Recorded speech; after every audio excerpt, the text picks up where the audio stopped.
The first time she tried to kiss me, her hands were shaking, her breath smelled like cheap whiskey, and her eyes, those tired, storm-filled eyes, looked like they were begging for something she couldn't even name. And I remember thinking, in that split second before I gently pulled away, that this wasn't about desire. It was about loneliness.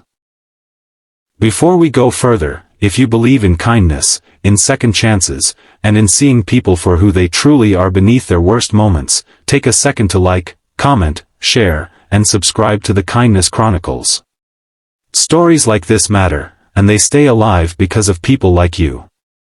Her name was Aisha, and she lived in the apartment right across from mine. I had noticed her long before that night, of course. It was impossible not to. She carried herself like someone who had once known exactly who she was, but had somehow lost the map along the way. She wasn't old, not really. Maybe mid-30s. But there was something about her presence that felt older, heavier, like she had lived too many lifetimes in too few years. She rarely spoke to anyone in the building. She would come and go at odd hours, always alone, always quiet. Sometimes I would hear music through her walls late at night. Slow, aching songs that sounded like they were being played more for memory than for enjoyment. And sometimes, on the nights when the music didn't play, I would hear nothing at all, and somehow, that silence felt even louder. We crossed paths a few times in the hallway. Just small nods, brief eye contact, the kind strangers exchange when they don't want to invite conversation. But there was always something in her gaze that lingered just a second too long, like she was searching for recognition. Or maybe connection that I didn't think much of it at first. Life has a way of keeping you busy, distracted, wrapped up in your own problems. And I had my own share of those. Work was draining, my social life was almost non-existent, and most days felt like a blur of repetition. But even in that blur, she stood out, like a quiet question I didn't yet know how to answer. The night everything changed was a Thursday. I remember because it had been a long day. The kind that leaves you mentally exhausted but unable to sleep. I had just gotten home, loosened my shirt collar, and was about to make some tea when I heard a loud thud in the hallway. It wasn't subtle. It was the kind of sound that makes your body react before your mind does. When I opened the door, she was there, half leaning against my doorframe, half collapsing into it. Her hair was messy, her makeup smudged, and her eyes were glassy and distant. It didn't take much to realize she was drunk. Not just tipsy, completely lost in it. For a moment, we just stood there. Or rather, I stood, and she struggled to. She tried to say something, but the words came out tangled. Her lips moved, her voice broke, and then she laughed. Soft, almost embarrassed, like she knew how she looked and hated it. I helped her steady herself. It felt instinctive, not calculated. Just human. She leaned into me more than she needed to, her weight unfamiliar but not unwelcome. And that's when it happened. She looked up at me, really looked this time, and something shifted in her expression. The confusion faded for a second, replaced by something raw, something vulnerable. And then she moved closer. It wasn't aggressive. It wasn't even confident. It was hesitant, almost fragile. Like she wasn't trying to take something, but hoping to be given something she didn't believe she deserved. Her face came closer to mine. And I gently stopped her. Not harshly. Not judgmentally. Just enough to pause the moment that I told her softly, more with my eyes than words, that this wasn't right. Not like this. Not when she wasn't fully there.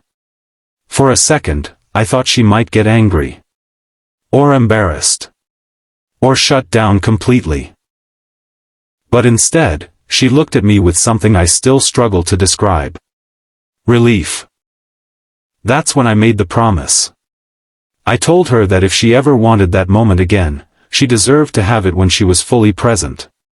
Fully aware. Fully herself.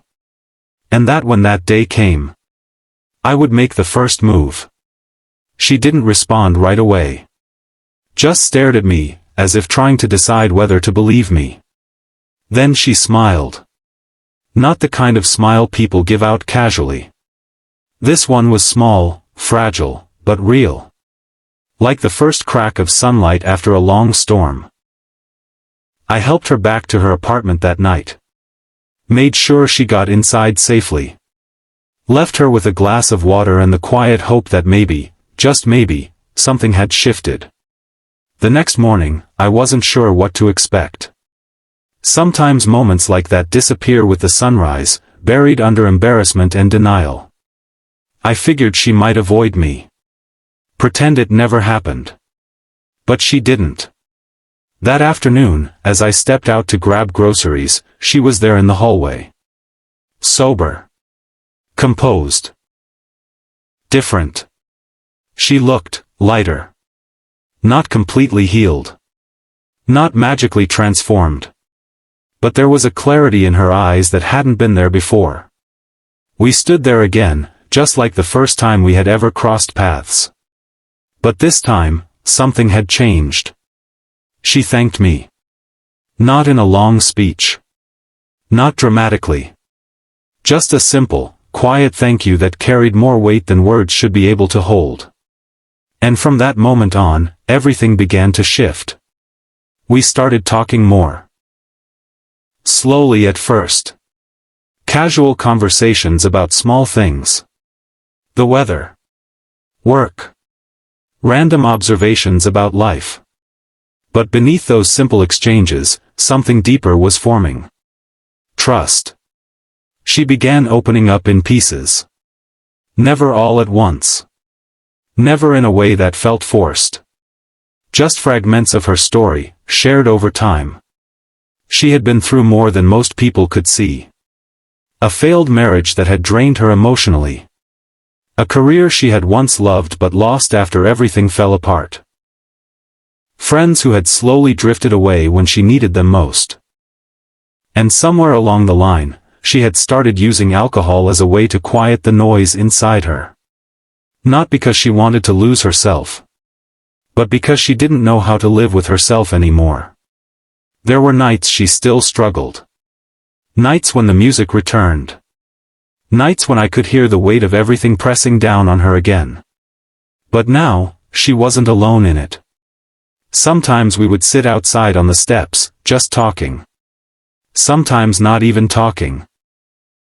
Just existing in the same space, sharing silence that didn't feel empty. And slowly, I saw her come back to herself. Not perfectly. Not all at once. But piece by piece. She started taking care of herself again. Cooking. Reading. Even laughing, real laughter, the kind that doesn't need to hide behind anything. And through it all, that promise lingered between us. Unspoken most of the time. But always there. Until one evening, everything came full circle. It had been a quiet day. Nothing special. No dramatic build-up. Just one of those ordinary evenings that don't seem important, until they become unforgettable. She knocked on my door. When I opened it, she was standing there, completely sober. Calm. Certain. There was no hesitation in her eyes this time. No confusion. No escape, just presence. And in that moment, I knew.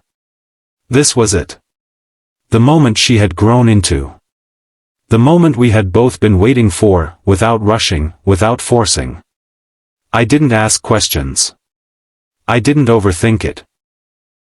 I simply stepped forward, and kept my promise. What made that moment different wasn't the act itself. It was everything behind it. It wasn't about loneliness anymore. It wasn't about escape.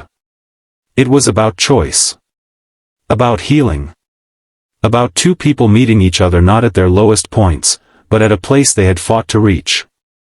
And that made all the difference. Over time, our relationship grew into something neither of us had expected, but both of us needed. Not perfect. Not without challenges. but real. And sometimes, that's more powerful than perfection. Because real love doesn't come from flawless beginnings. It comes from moments where someone chooses to see you clearly, and stay anyway. If this story touched your heart, if it reminded you that people are more than their worst moments, take a moment to like, share, and comment. Stories like this deserve to be felt, not just heard. And before you go, tell me in the comments. Do you believe people can truly change when someone chooses to see the good in them? Because sometimes, all it takes is one moment of kindness to begin everything.